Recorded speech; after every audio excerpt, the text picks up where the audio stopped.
انتشر الإيمان بها لخارج العالم المصري، الحضارة المصرية، فاتبنى ليها معابد في كل العالم القديم.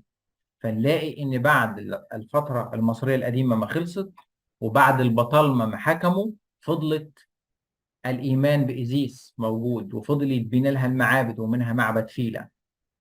وكمان بعد البطالمة ما انتهت فترة حكمهم واستمر الحكم اليوناني الروماني، استمر الإيمان بإيزيس والاحتفال بالطريقة الإيزيسية واتباع الطريقة الإيزيسية والشعائر الإيزيسية، مش بس جوه مصر، ولكن بدأت تنتشر كمان تعاليمها والمدرسة بتاعتها خارج مصر في ربوع العالم الروماني المختلفة.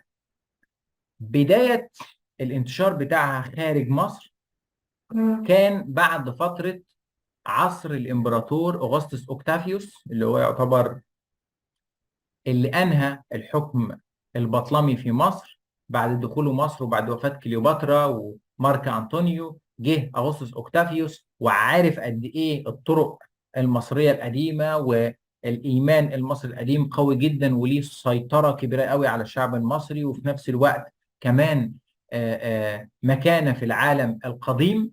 فما كانش دايما بيحب التطرق الى الجانب الديني المصري، فما كانش يعني كان بيحاول يسيطر على ان ما هو موجود من تقاليد وعقائد جوه مصر يظل داخل مصر. بس بعد اغسطس اوكتافيوس ما مات كامبراطور روماني، بعد ما تولى الامبراطور كاليجولا الامور في الامبراطوريه، كان معجب جدا جدا جدا بالطريقه الايزيسيه، وشايف منها طريقه بتوصل الناس لحياه افضل والطريقه اجمل.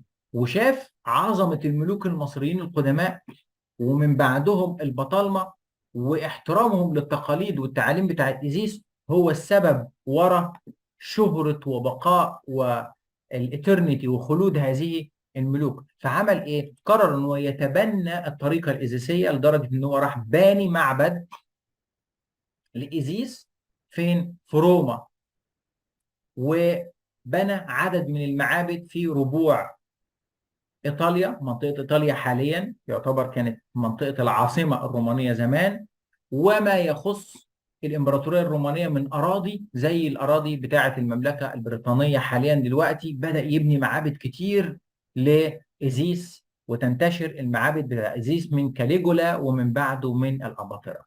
وفضلت تعاليم إيزيس والطريقة الإيزيسية منتشرة في كل مكان في الإمبراطورية الرومانية لحد ما بدأت تظهر المسيحية، وأصبح الإيمان بالمسيحية كعقيدة رسمية للإمبراطورية الرومانية، بداية من الإمبراطور قسطنطين اللي اعترف بالديانة المسيحية وإنها ديانة من ديانات الإمبراطورية. وبعد كده هو اعتنق المسيحية فأصبحت الدين الرسمي، وانتشرت المسيحية في كل مكان، وانتهت كل العقائد والعبادات القديمة في مواجهة المسيحية، فقدت مكانتها.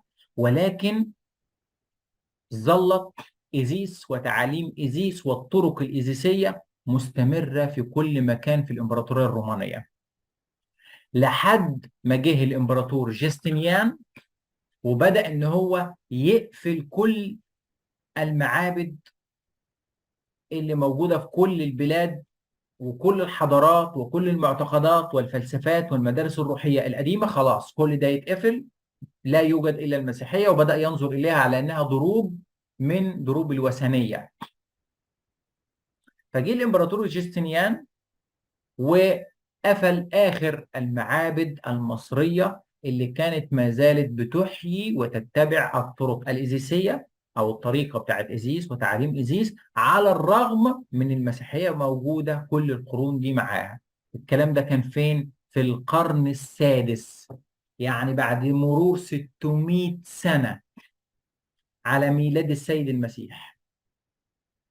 600 سنة على ميلاد السيد المسيح، 600 سنة فيهم انتشر الإيمان المسيحي في كل مكان والعقيدة المسيحية في كل مكان، وما زالت تعاليم إيزيس موجودة جنبا إلى جنب مع المسيحية. وده خلى المسيحية تتشكل وتتأثر بطريقة كبيرة جدا بالوعي والمدرسة بتاعت إيزيس. عشان كده في عندنا اتجاهين مهمين جدا: إيزيس وتعاليمها وفكرها في الجانب المسيحي، الجانب الرهباني، وإيزيس وتعاليمها إزاي تشكلت وتحورت ودخلت في الصوفية والجانب الإسلامي. حاجة كده في منتهى الغرابة.